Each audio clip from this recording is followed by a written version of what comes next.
这个男孩平时连女神的眼睛都不敢直视，但当遇到怪物袭击，他却在女神遭遇危险时第一个冲了上去。如今好兄弟为了救他被怪物缠上，他也二话不说上去就干，可结果却是女神得救后抛弃了自己，跟别人跑了，自己也因为和怪物对打而中了怪物的病毒。当绝望占据大脑时，消防队员终于赶到了，李言语撑到了最后一刻才昏过去。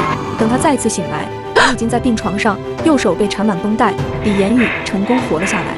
与此同时，之前抛弃李言语独自逃命的几人，在路边遇到了其他幸存者，他们被路边好心的餐厅老板娘收留在这里。除了饭店老板娘，还有一位司机以及一个退伍军人。根据网上的信息，众人很快了解到怪物怕火，对于当过兵的军人来说，这是好消息。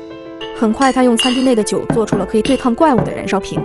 经过简单计划之后，众人开始往火车站进发，那里现在是全市唯一的避难所。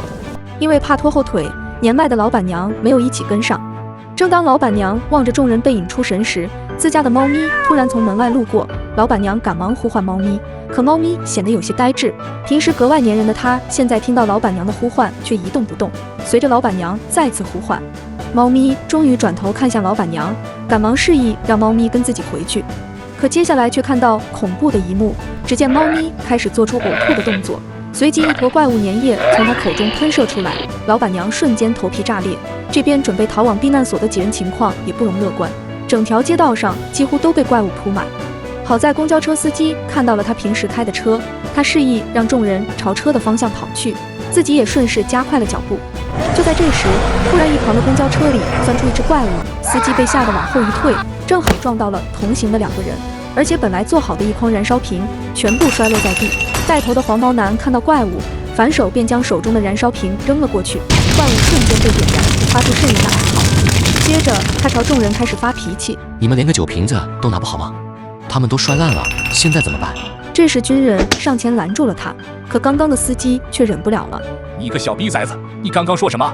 给你脸了是不是？对大人这么没礼貌，想挨一巴掌吗？闻声黄毛男的几个同学也开始起哄说，明明是大叔你先摔倒的，现在又开始甩锅。怎么你们这群家伙不想坐车了吗？是不是想走着去避难所？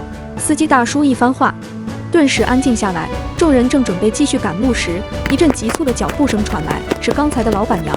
此时猫咪正在他身后追赶，只是这哪里还是猫咪，根本就是一只恐怖的噬人兽。